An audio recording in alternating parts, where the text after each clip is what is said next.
কতক্ষণ আসলি? আর বলিস না, না যা অবস্থা। ভাবলাম একটুখানি পার্কে বসবো।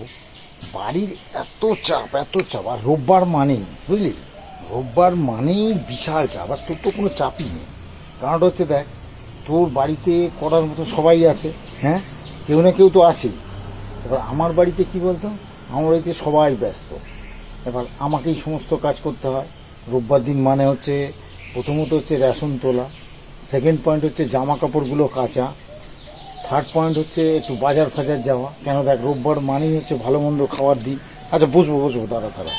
হ্যাঁ, তুই আবার এই নোংরা জায়গাটায় বসে আছিস, সাইড করে একটু বস। আচ্ছা ঠিক আছে, দাঁড়া। হ্যাঁ, আসল কথা মেন ব্যাপার হচ্ছে যে রোববার দিন এত কাজ পড়ে যায়, ভাবি যে একটু মানে ছুটি ছাটা মানে সময় কাটাবো বন্ধু বান্ধবীদের সাথে, কিন্তু হয়ে ওঠে না বুঝলি।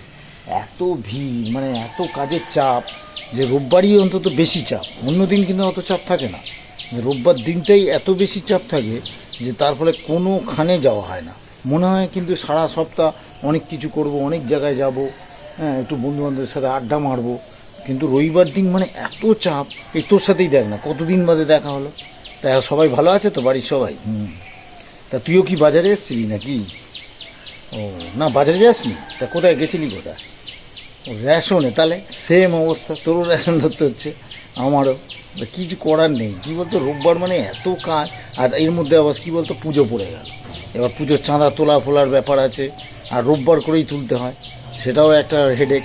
কেননা পাড়ার পুজো, চাঁদা না তুললেও নয়। আর তোদের পুজো কীরকম এখন পজিশান? এবার কিন্তু সরকার মনে হচ্ছে কিছু দেবে না, দিলেও ছোটোখাটো অ্যামাউন্ট দেবে, মানে বিশাল কিছু অ্যামাউন্ট দেবে না। কিন্তু তোমাকে একটু কষ্ট করে এবছর পুজো করতে হবে, কিচ্ছু করার নেই। কেন, কয়েক বছর তোমরা যাবৎ পেয়েছো মানে সবাই পেয়েছে। আপাতত ছোট বড় যা পুজোই হোক না কেন, সবাইকে সরকার দেওয়ার চেষ্টা করেছে। কিন্তু এই বছর মনে হচ্ছে হবে না। যদি দেয় তো ভালো, না দিলেও তো করতে তো হবে, পুজো বলে কথা, আর দুর্গা পুজো বলে কথা, বুঝলি। তাই এখন সবাইকে করতেই হবে। আরে বস না যাবি কোনে? যাওয়ার জন্য একেবারে বাড়ি গিয়ে, আরে কাজ সবসময় থাকবে, কাজের মধ্যেও কিছু একটু আড্ডা গুজব করতে হয়, বুঝলি। ঠিক আছে, তো চ না, একটু চায়ের দোকানে কি চা ফা খেয়ে আসি। যাবি নাকি? হ্যাঁ, উঠে যাচ্ছিস?